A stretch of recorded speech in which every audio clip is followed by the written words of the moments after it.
Hey everybody, welcome to another episode of the Leading Life Podcast. I'm your host, Andrew Zook, and here is where we talk about leadership, personal development, and living our very best lives.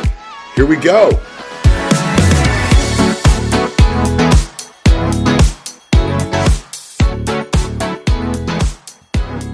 Right now, on today's episode, we are going to talk about leading with gratitude. Yeah.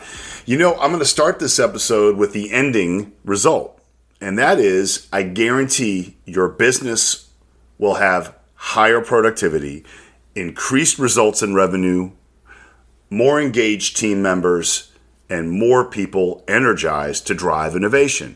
And so, how do you get there? Well, before I tell you that, let me ask you leaders out there, when was the last time you felt truly appreciated, and how did it impact you? Or how often do you pause to recognize the contributions of others versus focusing only on results? Or when have you recently just slowed down and taken stock of all the great things in your life? You are listening to the Leading Life Podcast because this is where we discuss developing you into a stronger and more impactful leader. Let this be the platform that will challenge you so you can achieve everything you deserve in this life. I want to give you the tools to help you be stronger at leading, the psychology behind it, and give you that leadership edge to be more effective at whatever you do. And this is for all aspects of your life, helping you and others with courage, clarity, and care. When was the last time you sincerely thanked somebody, or you were thanked yourself and you truly felt it? You know, I'll tell you a quick story. I had an incredible boss named Christina Cameron who pushed me in the greatest directions for achievement in my career. And there was really no way for me to repay her for all that she had done. But the first thing I could do was just show respect and shine in the roles that I had taken on because of her. Be my very best leadership self in those roles. But obviously that wasn't enough. So I had taken a collection of photographs of us over the years, and I put them into an album that celebrated our achievements, her achievements, and the region's achievements, and words of my gratitude and all our experiences together. I sent it off to her. A couple days later, I got a call from her, and she's like, "Oh my God," and she was almost emotional. She was so grateful that I had taken the time to put this together for her. And she said, "You know, Andy, for all the stuff I've been through with you and the team, this proves it was all worth it." So why does gratitude matter so much in leadership? What does it mean to be grateful? Well, it's acknowledging the value of people. It connects to neuroscience. Gratitude releases dopamine and serotonin, and those are the brain's feel-good chemicals. People who feel appreciated perform better, they stay longer, and they trust more deeply. Ask yourself, actually, these questions about your team and its culture. How do I, as a leader, currently celebrate small wins, not just big milestones? Do my team members feel seen for who they are, or only for what they can produce? Or how can gratitude help build psychological safety in our workplace? Because here's what the cost of ingratitude could be. When leaders fail to show gratitude, employees start to feel invisible, unvalued, and disconnected. Signs of a gratitude gap could be low morale, high turnover, and just general disengagement. It's like, often I say, the people that are doing the most critical work in our businesses, on our teams, are the most underappreciated. All those steady Eddies and Betties out there not only keep the wheels turning, but they're the axle grease itself. A couple years ago, I was at another Target host location, and I noticed there had been a new hire, this new young kid that didn't even have a pair of soft shoes to wear at work. I mean, he was wearing these hard dress shoes with his jeans and his red Target shirt. And that had to be super uncomfortable for his feet because, these guys are running all throughout the day and they can't be wearing an uncomfortable shoe like that. But it's probably the only shoes that he had. You could tell it was his first job. And the next day, I overheard one of my very favorite team leaders on the floor talking to him, engaging with him. And I overheard him say, "Hey, in about an hour, come get me and I'll go release you for your break. And if you don't have money for lunch today, I'll make sure I take care of it for you. And I'm going to work on getting you some tennis shoes." So I was like, whoa. So I went up to that manager and I was like, "Hey, listen, I just saw that great engagement, and I love the way you're looking out for that employee.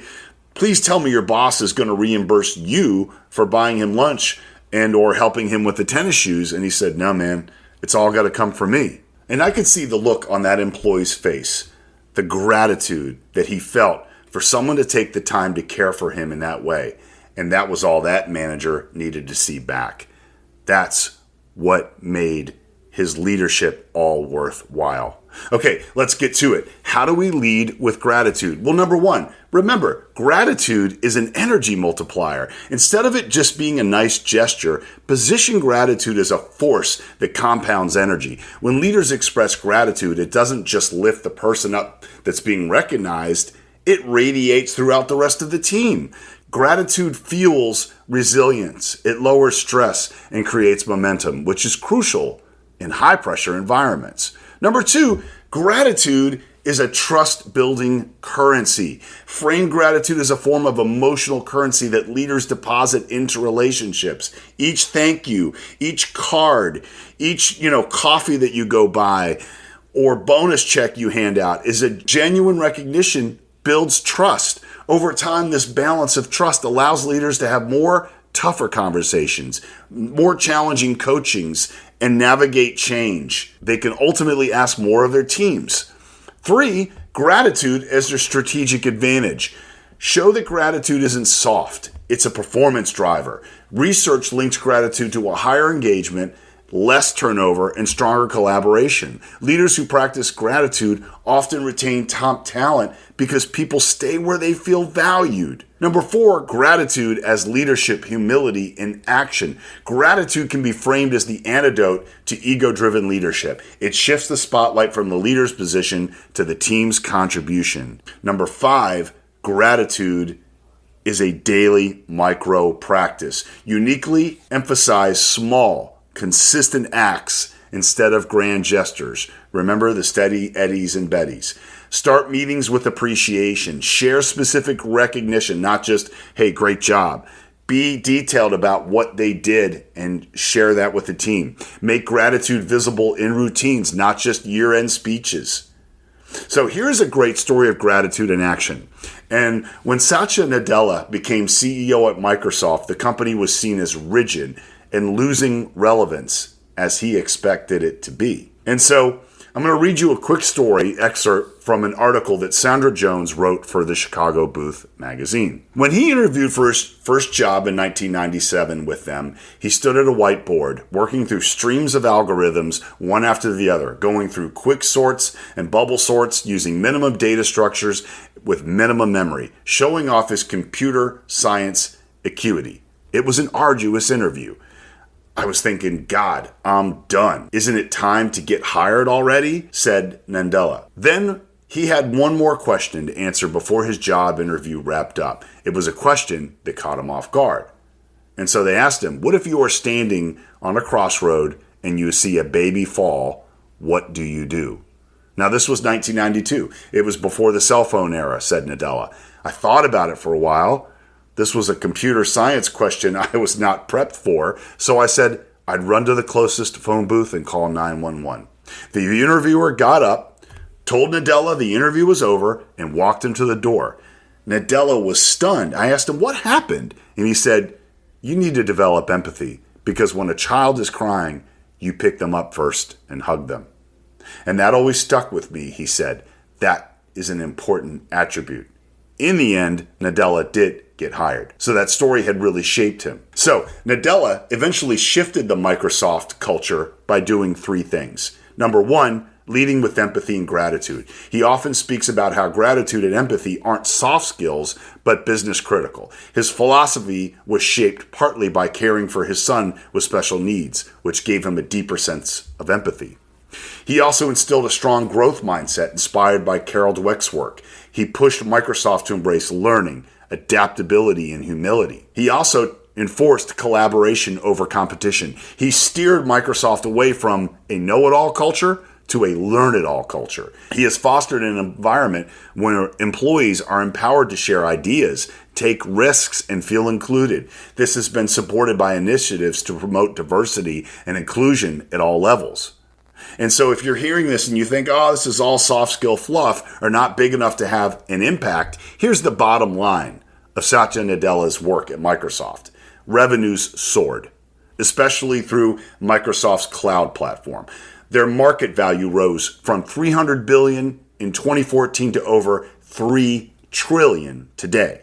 The culture became more inclusive, innovative, and human-centered. He is often cited as a leader who makes gratitude part of leadership, acknowledging his employees, thanking teams, and reminding leaders that appreciation fuels trust and performance. A couple things that really helped strengthen store culture in my years has been gratitude. And that moment was proven back in 2015.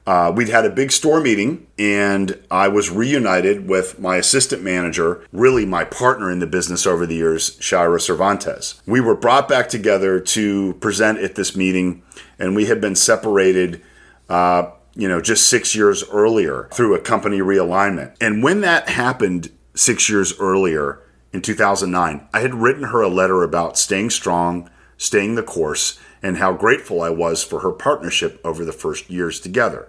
So right before this current store meeting in 2015, where we were all back together, I had found that letter that I had written her. I found a copy of it in my computer. And so while I was talking about my gratitude for the team and what we were going to do together for the year, I read that letter to them.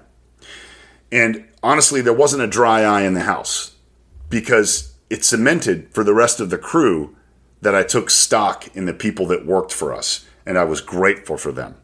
And I will tell you that Shira and I are still partners in what we do to this day. So here is your leadership edge for this episode. What would change in your workplace if gratitude became the norm instead of the exception? Because really, gratitude is the leadership currency that never runs out. The more you spend it, the richer your culture becomes. So I want to challenge you for the week ahead. 7 days of stepping up on how we demonstrate gratitude. Day number 1, I want you to name the unsung hero in your workplace. Write down the name of someone on your team who rarely gets the spotlight but keeps things running. Thank them personally and specifically. Day 2, gratitude in public. In your next team meeting, call out a contribution someone has made that others may not have noticed. Highlight that impact. Day 3, write it down. Send a handwritten note or thoughtful email to a team member. Mention a specific trait you admire of them and not just the outcome. Day 4, gratitude moving upward. Leaders often forget to thank their own leaders or peers. Show appreciation to someone above or beside you in the organizational chart. Day 5, gratitude in the moment. Catch someone doing it right and say thank you on the spot. Make it immediate, not delayed. Day 6, gratitude check-in. Ask a team member, what's something you're proud of this week? And then reflect back with acknowledgement. Day 7, reflect and repeat. Write down 3 things you're grateful for as a leader about your team, its opportunities, and its challenges. Share one with your team to model vulnerability. Gratitude here isn't just about thank yous. It's about visibility. It's about trust. And it's about connection. By the end of the week, leaders will have created 7 touch points of appreciation that will ripple across their culture. And it becomes a habit, not just a challenge. Okay, let's end how we began. If you embrace the power of gratitude, I guarantee your teams will have higher productivity, increased results in revenue, a more engaged crew, and more people energized to drive innovation. Just dig in to how you demonstrate gratitude better to your team. All right? So that's my episode. I hope this impacted you for the better. Please leave me a rating and review on whatever platform you hear me on. If you think this episode would impact somebody else, please pass it on to a friend, family member, or coworker. And please hit subscribe so you don't miss another episode of the Leading Life podcast. Remember, I want you to lead on, lead strong, be awesome you. But most importantly, go out and be the hero of somebody's story today. And if you don't get that opportunity to be the hero of somebody else's story, be the hero of your own story and start being grateful for who you are and what you have. All right? Take care. Thanks for listening. I'll talk to you soon. Bye.